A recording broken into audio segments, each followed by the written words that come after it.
आपने कभी फेल होने का डर महसूस किया है? वो डर जो आपके अंदर कुछ नया ट्राई करने की हिम्मत को खत्म कर देता है।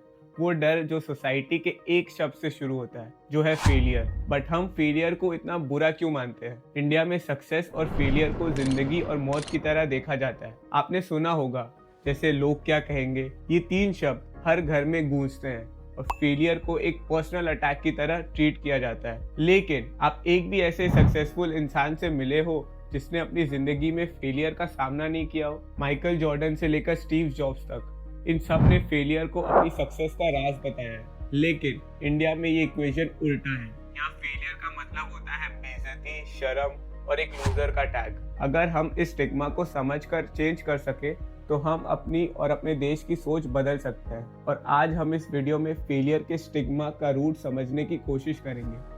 देखेंगे कि इंडियन कल्चर, सोसाइटी और एजुकेशन सिस्टम कैसे फेलियर को एक टैबू बनाता है। साथ ही हम साइंस के नजरिए से ये समझेंगे कि फेलियर कैसे हमारे दिमाग को ग्रो करता है और कैसे हम फेलियर का सामना करके एक नए जरिए से शुरुआत कर सकते हैं। इंडिया में फेलियर को एक काला धब्बा की तरह देखा जाता है, जो इंसान के किरदार और फैमिली की इज्जत पर सवाल उठाता है। अगर आप फेल हुए तो लोग आपको निकम्मा, लूजर और बेकार जैसे शब्दों से नवाज देते हैं। पर क्या आपने कभी सोचा है कि ये माइंडसेट आखिर आया कहाँ से है? इसका जवाब हमें स्कॉट ए सैंडलर की किताब बॉर्न लूजर्स में मिलता है। 19th सेंचुरी के अमेरिका में फेलियर का मतलब होता था बिजनेस में नुकसान या बैंकरप्सी। लेकिन धीरे धीरे ये एक और पर्सनल डायमेंशन लेने लगा। आज के ज़माने में फेलियर एक साइकोलॉजिकल और मोरल जजमेंट बन चुका है। हिस्टोरियन सैडलर कहते हैं कि सक्सेस और फेलियर एक ही सिक्के के दो पहलू हैं। अगर फेलियर नहीं होगा तो सक्सेस का असली मतलब समझना मुश्किल होगा।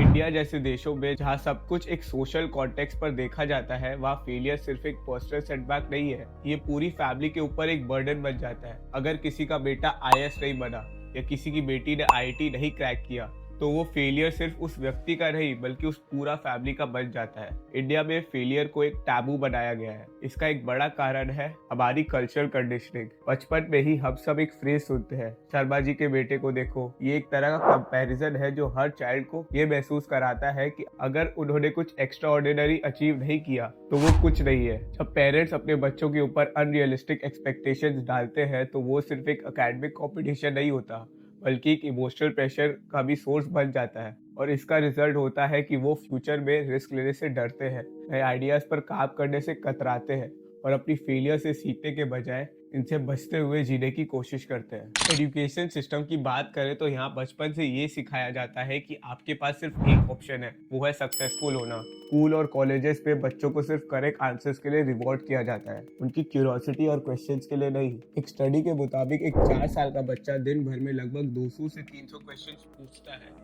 ये क्यूरियोसिटी नेचुरली डोपामिन रिलीज करती है, जो लर्निंग और मोटिवेशन के लिए जरूरी है। लेकिन जैसे जैसे हमारे बच्चे बड़े होते हैं उनकी क्वेश्चंस कम होती जाती है, क्योंकि हमारे सोसाइटी और एजुकेशन सिस्टम कहते हैं कि आंसर्स इंपॉर्टेंट है, क्वेश्चंस नहीं। एंड एज अ रिजल्ट वो एक हर्ड मेंटालिटी में फंस जाते हैं। अगर एक बच्चा क्वेश्चंस पूछता है तो उसे बदतमीज कहा जाता है या उसका मजाक बनाया जाता है और बस मार्क्स और रैंक्स पे फोकस किया जाता है। आपको जवाब पता है, ग्रेट, अगर नहीं तो आप बेवकूफ़ हो। ये सब चीज़ें मिलकर एक पर्सनालिटी बनाती है जिससे हमें फेल होने से डर लगता है।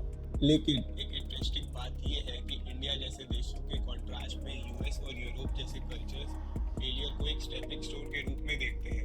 हार्वर्ड के ड्रॉपआउट्स को जीनियस कहा जाता है और स्टार्टअप्स के फेल होने पर उन्हें एक्सपीरियंस कहा जाता है। ये सोच का डिफरेंस ही एक सोसाइटी को प्रोग्रेसिव और दूसरे को रिग्रेसिव बनाता है। सिलिकॉन वैली की कल्चर ही fail fast learn fast philosophy पे बेस्ड है, पर इंडिया में इसका ठीक उल्टा होता है। और ये वही कल्चर है जो स्टूडेंट्स को सुसाइड की तरफ ढकेल रहा है। स्टैटिस्टिक्स के मुताबिक इंडिया में हर घंटे एक स्टूडेंट सुसाइड करता है। ये एक बहुत अलार्मिंग स्टैटिस्टिक है जो दिखाता है कि कैसे सोसाइटल प्रेशर और फेलियर का डर हमारी मेंटल हेल्थ को डिस्ट्रॉय कर रहा है। इंडिया में एजुकेशन को एक इन्वेस्टमेंट की तरह देखा जाता है, जहाँ फेलियर का मतलब है पेरेंट्स के इन्वेस्टमेंट का लॉस। इसीलिए ज़्यादातर स्टूडेंट्स सेफ ऑप्शंस को चूज करते हैं, अपनी पैशंस और क्यूरियोसिटी को मारकर। अब फेलियर को डीप में समझने के लिए हमें साइंस का सहारा लेना होगा। न्यूरो साइंटिस्ट जेसन मोसर के रिसर्च के मुताबिक जब हम गलतियां करते हैं तो हमारे दिमाग में नए सिनेप्सिस बनते हैं। ये सिनेप्सिस हमारे ब्रेन की कनेक्टिविटी बढ़ाते हैं और नए तरीके से सोचने और नए पैटर्न सीखने में मदद करते हैं। लेकिन ये तभी होता है जब हम एक ग्रोथ माइंडसेट के साथ फेलियर को एक्सेप्ट करें। ग्रोथ माइंडसेट का कंट्रोल कैरल डवेक ने दिया, जिसमें ये बताया गया कि अगर हम अपने फेलियर्स को एक अपॉर्चुनिटी की तरह देखें तो हम ज़्यादा रिजिलियंट और इनोवेटिव बन सकते हैं। लेकिन ये इतना सिंपल नहीं है। हमारे कॉग्निटिव बायसेस जैसे कंफर्मेशन बायस और ईगो हमें अपनी गलतियों से सीखने से रोकते हैं। For example, new cake experiment में जब ह्यूमंस और मंकी से एक रिपीटेटिव टास्क करवाया गया तो उन्होंने गलती रिपीट करने की एक कॉमन हैबिट दिखाई। ये प्रूव करता है कि हमारा दिमाग हैबिचुअल पैटर्न्स को तोड़ने में बहुत रेजिस्टेंस दिखाता है। बट आपने एक चीज नोटिस किया है, हम अक्सर सेम गलतियां बार बार करते हैं। बट ऐसा क्यों होता है? दरअसल ये एक साइकोलॉजिकल और न्यूरोलॉजिकल मैकेनिज्म की वजह से होता है। न्यूरो साइंटिस्ट प्रज्ञा अग्रवाल अपनी बुक स्वे अनरेवलिंग अनकॉन्शियस बायस में कहती है कि ह्यूमंस नेचुरली रैशनल नहीं होते। जब हम किसी पेनफुल एक्सपीरियंस से गुजरते हैं तो हमारा दिमाग एक थ्रेट रिस्पॉन्स क्रिएट करता है। ये रिस्पॉन्स हमें उस पेनफुल सिचुएशन से बचने की कोशिश कराता है। पर आयरनी ये है कि फिर भी हम अपने बिहेवियरल पैटर्न्स और डिसीजंस पे वही गलतियां रिपीट करते हैं। प्रज्ञा अग्रवाल एक्सप्लेन करती है कि इंफॉर्मेशन ओवरलोड भी एक बड़ी वजह है। हमारे दिमाग को इतनी ज़्यादा इंफॉर्मेशन प्रोसेस करनी पड़ती है कि वो कंफ्यूज और एग्जॉस्टेड हो जाता है। इस सिचुएशन में हम सिर्फ उन्हीं पार्ट्स को देखते हैं जो हमें ईजी लगते हैं और एक्सेस इंफॉर्मेशन को फिल्टर कर देते हैं। ये फिल्टरिंग एक कोग्निटिव शॉर्टकट बन जाती है जो हमें रिपीटेटिव मिस्टेक्स करने की तरफ ले जाता है। फॉर एग्जाम्पल, एक स्टूडेंट जो एक बार एग्जाम में फेल होता है, उसका दिमाग ऑटोमेटिकली उस सिचुएशन को एक पेनफुल मेमोरी की तरह रजिस्टर करता है और अगली बार जब वो एग्जाम के लिए प्रिपेयर करेगा उसका फोकस फेलियर के डर पर ज़्यादा होगा, ना कि प्रिपरेशन पर। ये रिपीटेटिव लूप तभी तोड़ा जा सकता है जब हम अपने अनकॉन्शियस बायसेस और मेंटल शॉर्टकट्स को चैलेंज करना सीखें। बट फिर सवाल वही आता है कि आखिर हम फेल क्यों होते हैं। बेसिकली फेलियर के रीजंस दो तरीके के होते हैं, इंटरनल और एक्सटर्नल। इंटरनल रीजन जैसे fear of risk taking, unrealistic goals और ओवर कॉन्फिडेंस अक्सर फेलियर की तरफ ले जाता है। लेकिन एक्सटर्नल रीजंस जैसे फाइनेंशियल कॉन्स्ट्रेंट्स, सिस्टमैटिक इश्यूज और लैक ऑफ रिसोर्सेज भी इक्वली इम्पोर्टेंट है। हमारे इंडियन एजुकेशन सिस्टम का एक बड़ा फ्लॉ ये है कि वो स्टूडेंट्स को फेलियर के लिए प्रिपेयर नहीं कराता। ये सिस्टम सिर्फ रोड लर्निंग और मार्क्स पर फोकस करता है और स्टूडेंट्स को रियल वर्ल्ड चैलेंजेस के लिए रेडी नहीं कराता। अगर आप सक्सेसफुल लोगों की कहानी पढ़े तो आपको पता चलेगा कि उन्होंने अपने फेलियर्स को एक अपॉर्चुनिटी की तरह देखा है। जैसे मिल्टन हर्शीज का एग्जांपल ले लो। आपने हर्शीज चॉकलेट का नाम तो सुना होगा, बट आपको पता है इनके फाउंडर मिल्टन हर्शीज 3 बार अपनी कैंडी कंपनीज में फेल हुए थे, लेकिन उन्होंने हार नहीं मानी और अपने फेलियर से सीख के एक ग्लोबल ब्रांड खड़ा किया। जेके रोलिंग की स्टोरी भी इसी तरह इंस्पायरिंग है। हैरी पॉटर के लिए उन्हें 12 पब्लिशर्स ने रिजेक्ट किया, लेकिन आज वो दुनिया के सबसे सक्सेसफुल ऑथर है। ये स्टोरीज हमें ये सिखाती है कि फेलियर एक एंड पॉइंट नहीं है, बल्कि एक लर्निंग कर्व है। अब सवाल ये है कि फेलियर का सामना कैसे किया जाए। फेलियर को एक्सेप्ट करना एक आर्ट है जो हर किसी के बस की बात नहीं है, लेकिन अगर इसे सीख लिया जाए तो ये आपके लाइफ का सबसे बड़ा सुपर पावर बन सकता है। इसका सबसे पहला स्टेप है अपनी थिंकिंग को रिफ्रेम करना। जब आप फेलियर को एक नेगेटिव चीज़ की जगह एक अपॉर्चुनिटी की तरह देखेंगे तभी हम अपने माइंडसेट को चेंज कर पाएंगे। जब आप गलतियां करते हैं और इनसे सीखते हैं तभी आप अपने ब्रेन की पोटेंशियल को अनलॉक करते हैं। जब हम अपने फेलियर्स को एनालाइज करते हैं तो हमें पता चलता है कि हम कहाँ गलत हैं, उससे सुधारने के लिए क्या कर सकते हैं। हमने पहले ही डिस्कस किया है कि जब हम कोई गलती करते हैं तो हमारे दिमाग में नए कनेक्शंस बनते हैं। ये सिनैप्सेस हमें नए एक्सपीरियंस को प्रोसेस करने और नए तरीके सीखने में मदद करता है। लेकिन प्रॉब्लम ये है कि हमारे इमोशंस इस प्रोसेस को स्लो कर देते हैं। जब आप फेलियर के बाद गिल्ट, शेम या सेल्फ डाउट फील करते हो तो ये नेचुरल लर्निंग प्रोसेस ब्लॉक हो जाता है। इसीलिए फेलियर के साथ अपने इमोशंस को हैंडल करना इक्वली इम्पोर्टेंट है। माइंडफुलनेस और सेल्फ कंपैशन जैसे प्रैक्टिसेस हमें अपने इमोशंस को एक्सेप्ट करने में मदद करते हैं। एक पावरफुल टेक्निक जो आपको फेलियर के इम्पैक्ट को कम करने में हेल्प कर सकती है वो है द 5-4-3-2-1 टेक्निक। जब भी आप ओवरवेल्म्ड या एंशियस फील करो तो अपने आसपास की चीजों पर ध्यान दो। पहले 5 चीजें आइडेंटिफाई करें जो आप देख सकते हैं, फिर 4 चीजें जो आप टच कर सकते हैं, उसके बाद 3 साउंड जो आप सुन सकते हैं, फिर 2 चीजें जो आप स्मेल कर सकते हैं और 1 चीज जो आप टेस्ट कर सकते हैं। ये एक्सरसाइज आपके माइंड को प्रेजेंट मोमेंट में लाती है और आपको अपने थॉट्स को रीसेट करने का मौका देती है। आप अपने डेली लाइफ में कुछ हैबिट्स डेवलप करके भी फेलियर को हैंडल कर सकते हैं, जैसे ग्रैटिट्यूड प्रैक्टिस और विजुअलाइजेशन। ये सब चीज़ें आपको इमोशनली रिजिलियंट बनाती है और फेलियर के इम्पैक्ट को कम करती है। एक और पावरफुल मेथड है जर्नलिंग। अपने फेलियर्स को लिखना, उनके रीजंस और अपने लर्निंग्स को एनालाइज करना एक थेरेपी जैसे हो सकता है। जब आप लिखते हो तो आप अपने इमोशंस को एक स्ट्रक्चर्ड फॉर्म देते हो और इससे क्लैरिटी आती है।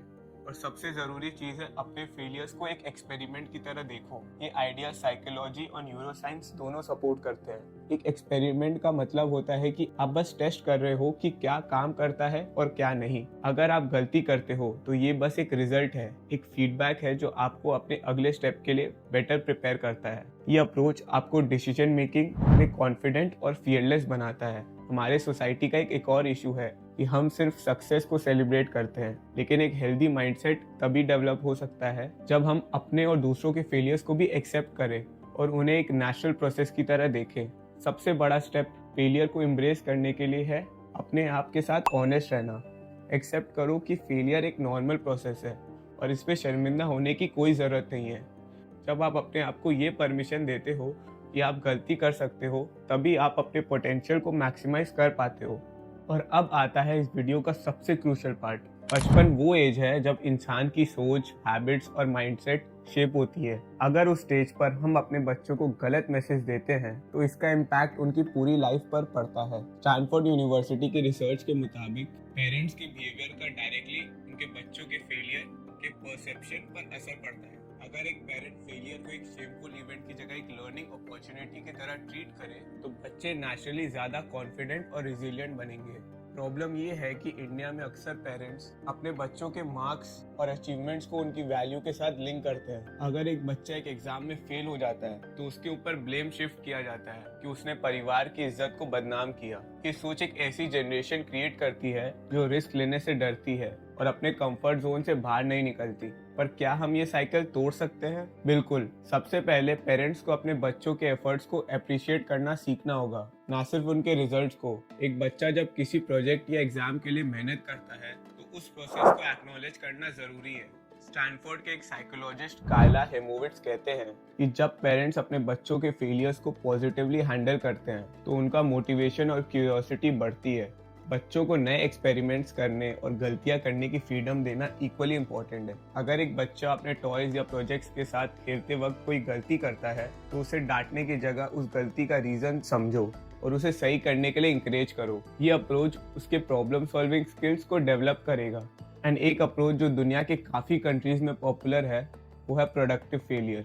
इस मेथड में स्टूडेंट्स को एक टास्क दिया जाता है बिना पूरी गाइडेंस के, जहां उन्हें अपनी गलतियों से सीखने का मौका मिलता है। एक स्टडी के मुताबिक ऐसे स्टूडेंट्स जो प्रोडक्टिव फेलियर के थ्रू सीखते हैं उनका परफॉर्मेंस उन स्टूडेंट्स से ज़्यादा होता है जो सिर्फ वक्का मारते हैं।